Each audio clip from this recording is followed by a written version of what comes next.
that all right? Yeah, yeah. Okay, yeah, this is kind of odd, isn't it? Still underneath the plane. And you're right, Martin, everybody is just a load of sort of silhouettes, but anyway, that's quite nice. Every speaker says thanks for having me here, and I'm not going to be any different on that one, but kind of double thanks, because I'm one of you. And in your mind, you're probably thinking, well, why is he here? He doesn't work in healthcare. I might be one of you, as in an HR professional, but why am I here? I'm here because I care with every ounce of my being about my professional trade, probably just like you do. So I guess what I'm here to do is kind of let some of that out. Because I care about it so much, I get platforms like this because I think about it deeply, and then I think about it in a way that actually other people don't seem to. So I like to sort of break out. I haven't picked my clicker up, so there's one of the first rules of what to do when you're speaking. So there's a little bit about me. So three things that really kind of drew me to this when Andy asked if I'd speak here. And that's the fusion of people collaborating through technology that results in innovation. So we've seen some examples of that. So often people say, be careful who you follow. And I've just followed a group of hackers, because those people are hacking into thinking and ideas and ways of operating in HR. So I'm going to talk to you quite a bit about hacking. And there's a lot of topical stuff. There's me, sat on board an orange Vespa scooter at CIPD conference a couple of years ago. That's the avatar I've got on Twitter, and I've used some hashtags there to describe me. I'm a workist, a careerist, and a purpose maximisist. That's what I am. Those three things really define me, and I unashamedly say to people, I love what I do for a living, I work in HR, and I'm as proud as punch about that. And if there are people around in our profession who don't have that sort of view, I'd like them to reconsider their career options and get out of the way so that us, people who do care about it, can get on with making it really, really good. Because I kind of have a little bit of a philosophy. Has anybody ever connected onto TED Talks and looked at some of the insight that comes out through TED? If you haven't, and you take nothing away from what I'm talking to you about today, go and have a look at TED Talks. TED.com. It stands for Technology, Education and Design.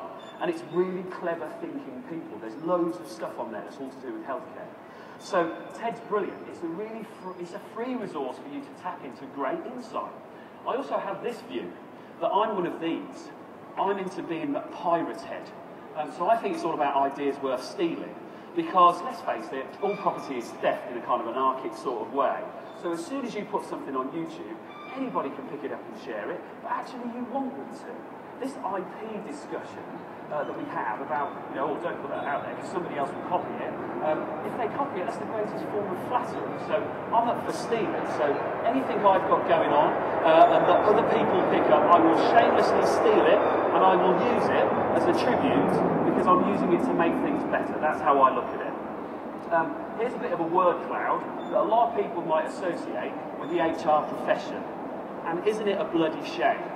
Because it's just about those kind of things. So you talk to people on a train, which I do a lot, and they look at my CIPD badge and say, what's that? And I say, oh, I work in HR. And then I get all this stuff thrown at me. And do you know what? I take it because there's something that we've done to sort of perpetuate that myth. We've created what I would call friction and not enough flow. And I'm not talking about you in this room, because you probably care about it like me, so you're more in the sort of flow zone. But there are a lot of people who would say that all HR does is prevent and stop and block and police and regulate and get in the way. Now that's not good enough, and I'm not happy about that anymore. So I've got a kind of philosophy about what we ought to do. And I call it hacking HR. And I've completely stolen that from Gary Hamel. I saw him speaking at CIPD conference in November. I read his book when I was on holiday. And I had one of those things where you're laying on the sunbed and my wife's got her music on in her earphones and I'm reading a story from Gary Hamel's book and she's like, just let me listen to my music and you just enjoy your book. But there were so many epiphany moments in that book because he's talking about stuff that needs to change fundamentally. And you saw some of that with those hackers who were up before me. They are changing disruptively what image you have as an employer, your connectivity to the potential workers, and your reputation as an organisation. So I think it's time to hack HR. And the really good thing about this is if you were clued up and plugged into your CIPD bulletin stuff, Gary Hamel and Peter Cheese are going to do a hackathon. They are going to get people like us to say, I've had enough of what goes on now, I want it to be different. So we can do some hacking ourselves. So I've kind of copped onto something here by completely nicking what Gary Hamel had. And you might be thinking, yeah, but hang on, hacking? When you talk about hacking, and today on the front of the Metro, there's a story about people hacking and bringing down the internet. because there's a lot of traffic going on. So people look at hacking as a very negative thing. But it's not. Hacking is about you customising, tailoring, getting into something in a way that you want to consume it. So when you customise your tablet, the apps you put on it, that kind of stuff, that's what we're talking about with hacking here. It's not destructive, it's customising, tailoring, and reshaping a product. So that's Gary Hamel. Just in case you didn't know who he was, look him up. He's got some great thinking out there. And he's working closely with us. Not Dave Albrecht this time, Gary Hamel. Gary Hamel's not working with the HR profession in the US. He's working with the UK HR profession. We have a real moment to capitalise on some of that. But why do we need to hack? Up there you've got a three-legged stool. Now if you know anything about HR, you know what a three-legged stool is. My take on that is, it was a perfectly sound principle, it's been very clumsily executed, and a three-legged stool doesn't sit nicely around a corporate table, but it does a breakfast bar. That, I think, tells you where perhaps some of the thinking around that needs to change. But I don't think there's any better time to be in HR now, because the world of work needs us. Because why are we in this job? We're in this job to set conditions and set people off to do brilliant things. And everywhere needs more of that. Martin talked about the economic conditions, and so on and so forth. And the answer isn't just about cuts and so on. The answer is about people liberating, doing great things. And we sit on that. However, we are dissed. We are distrusted, we are disrespected, and we don't have the kind of clout that we should. And I'm fed up that that's the situation. So we need to upgrade. And part of the upgrade is that we stop looking to others to create solutions for us, and we do something like the open source software industry has. Enthusiasts and experts who come together willingly to create products and services and difference. So I think it's now time for us to claim the HR ethos, principle and operating system, and we shape it. And what better chance to do that with Peter Cheese and Gary Hamel saying, let's have your views. You tell us what HR should do, particularly in the UK. How do we do that? You kind of think, well, yeah, I've got a few ideas. There's some things I'm really not happy about, some things I'd like to see us do more of. And I think the way we hack is that you tap into your curiosity. Now, if you know anything about the HR profession map, so I'm talking about hacking, however, there's nothing wrong with the HR profession map. It has enough latitude and scope and definition for us to use that as a launch pad. Curiosity, it is the most powerful thing you own. And as a consumer, you are always curious about where to get the best price, where to get the best supplier and product. So take that as your killer app. So use the profession map's curiosity element. And just say, I'm just not happy with the way my business does its workforce planning. I'm just not happy with the way we're only allowed to evaluate training in a certain way. Let your curiosity run wild and make that your killer app. Because what that will do is it stops you following trends and it creates what I call trend busting. You set out your own agenda. Now, for those of you who've probably worked it out, I'm not 25 anymore. I was old enough to remember the punk rock revolution in the mid-70s. Now, punk wasn't about setting trends. Punk was about busting trends. Punk said, I don't care what's purportedly trending, I'm just going to do my own thing. And that involved safety pins and tartan trousers and all sorts of things, which kind of became a bit of a uniform. But if you really knew punk, it's not about a mail order stereotype. So I've got this thing that there's some attributes we need to take on which feel quite punky. When you're a punk, you make the choice to be different. You want to stand out. You don't want to be like beige and grey and everybody else. So you use your choice mechanism to do that. So what I'm saying is if you want to change and disrupt HR, then your choice is to volunteer yourself into that. That's the first step. And you need to have some attitude for this. We need to stop apologising for caring about our job enough. The things that the business does to us piss us off. We need to actually get up and say, no, I'm not happy with that anymore. Adopt a bit more strength and rigour and push. So no apologising, no being modest, what I would call confident humility. Something like that. The curiosity thing I've talked about, collaboration is key. Because otherwise it feels like you've got to stand up and say, I'm Spartacus. You need a lot of people to go, no, I'm HR, and I'm HR as well. And a lot of people rally to that cause. So you do need to collaborate. HR kind of hunts in packs anyway, but probably in a different way.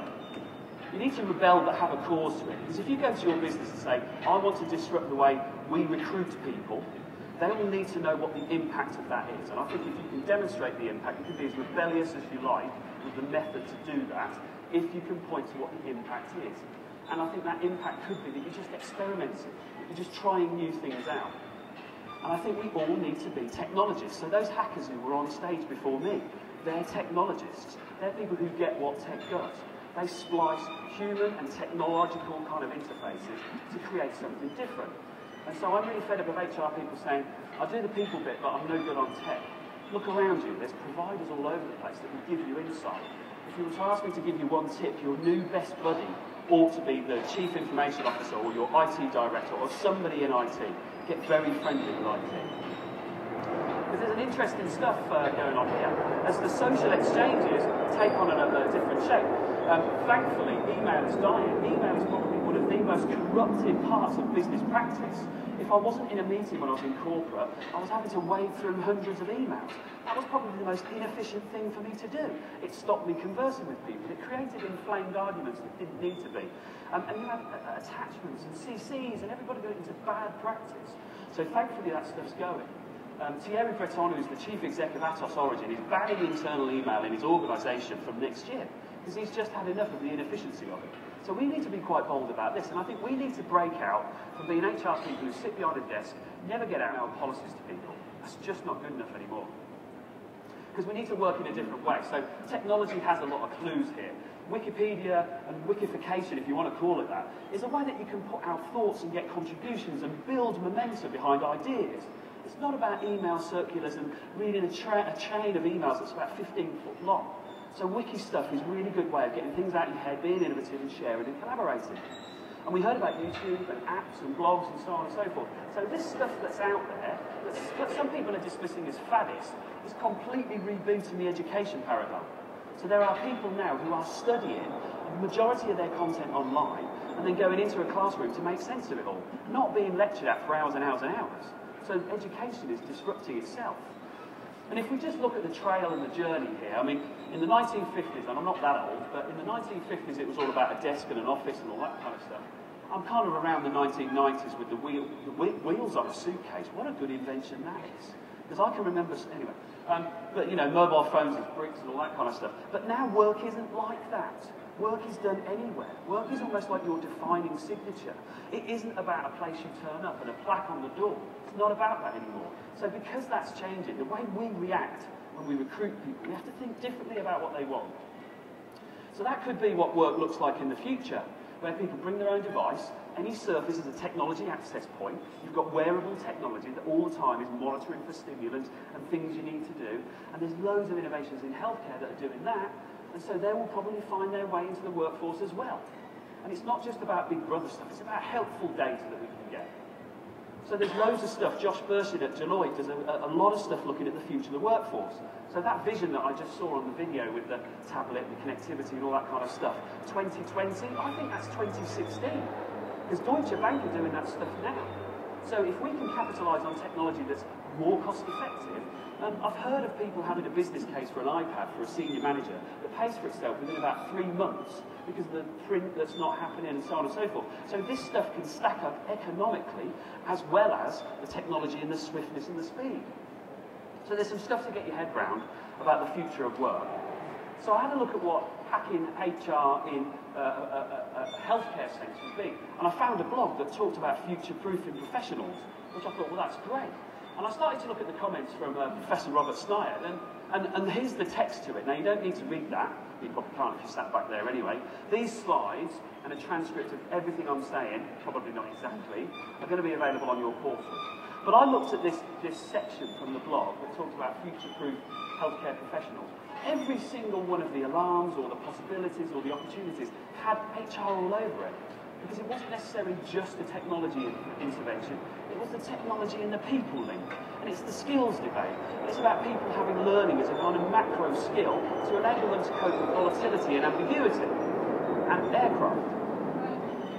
So where do you start hacking HR in healthcare? If you know Jim Collins and the hedgehog model in Good to Great, the answer's already there. So if you want to hack HR in healthcare, you're all deeply passionate about it because you kind of believe in the service and the ethos. What drives your resource engine clearly isn't just anything about the money you take home to pay your mortgage. It's the feel good, it's the contribution to society, it's all that kind of stuff. So you have the best features to make a good success of this in the first place. You just need the systems around you to help. But I kind of put 4 hacks up to get you really thinking about this. The first one is that you start to role model. And this is the unashamed, passionate, curious, technologically savvy professional I think you could be. So you actually start to become a role model. Because I get to do this quite a bit, but I'd love people like you to run me out of a job so that I'm no longer relevant. You're more relevant than me. So let's get more role models from HR who stand out and are different and push a different edge. I think, as we've seen today, HR can drive innovation. But it's not known for that. Its footprint isn't that it's an innovative thing. It's normally a killing policy formulation regulation function. But let's have HR, OD, talent, L&D as the hub of innovation. And the Francis report, and Martin talked about it earlier on, and so on and so forth. So the morality measures and the harder edges on the value side of things, I think are now actually going to give you an opportunity to put HR a little bit more centre around effectiveness and about regulating what an employer looks like outside. And yeah, upgrade the application. Make work more meaningful, less bureaucratic, more impactful than it is now, which can be done. Because even our friend Dave has kind of moved away from a 3-legged stool to a myriad of words now. So he talks about us being a credible activist now, and I'm happy about that. And he talks about us being a sort of technology proponent. So Dave's talking it up too. So I probably nicked a bit off Dave, but you already got my philosophy on that one. So I think we could just do a little rebrand here. So CIPD 100 years, great opportunity to say HR is not like it was anymore, here's the new dawn.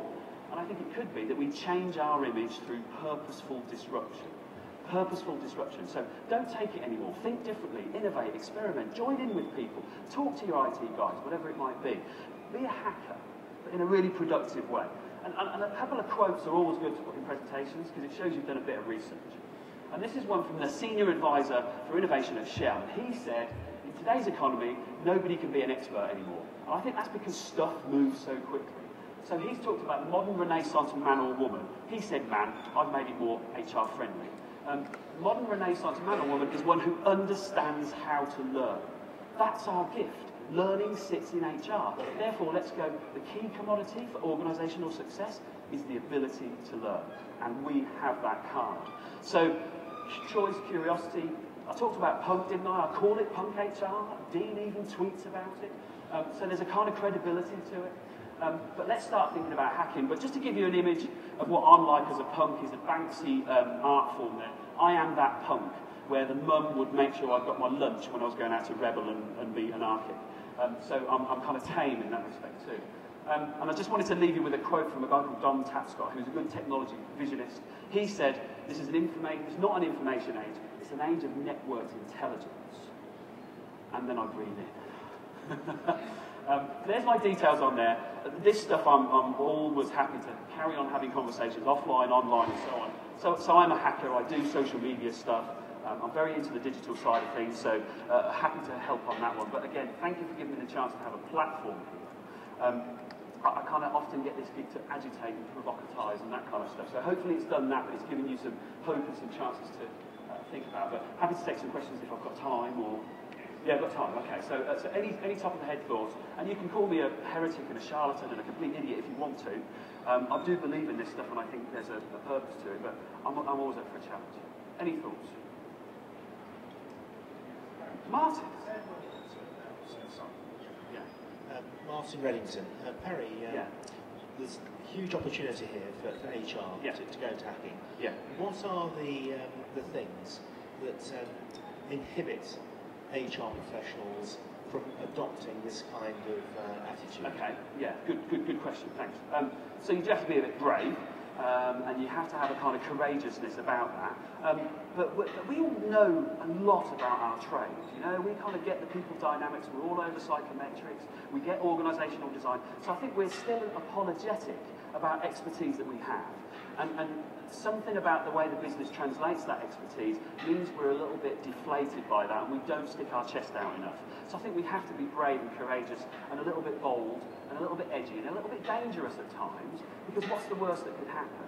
I mean, the FD and the lawyer don't like throwing the weight around saying no, stop, cull, whatever. They get away with it. And the IT people just talk technical. So if it's that you've got a chief exec who doesn't get HR, I think you can be a little bit dangerous, a little bit rebellious with them and push. It's tough though, I don't make any bones about that. When I was in a not-for-profit, before I came out and did my own thing, I was kind of known for the person who would be relied on to think differently and act differently, so I made it a part of my reputation. And people were a little bit worried if I was going to a very conformist approach. So I think you can build something up. So there's an image and it's the attitude, but we have concrete skill that we don't leverage. So I don't know if that answers the question, but I think we ought to rely on that. Okay. Any other thoughts from anyone? Am I standing between coffee now? Is that... Great. Well, like I say, thanks for the opportunity. Hope it's kind of giving you some stimulus. And yeah, I'll better put this clip up in case somebody needs it. But enjoy the rest of the conference. This is a great opportunity. Thanks very much.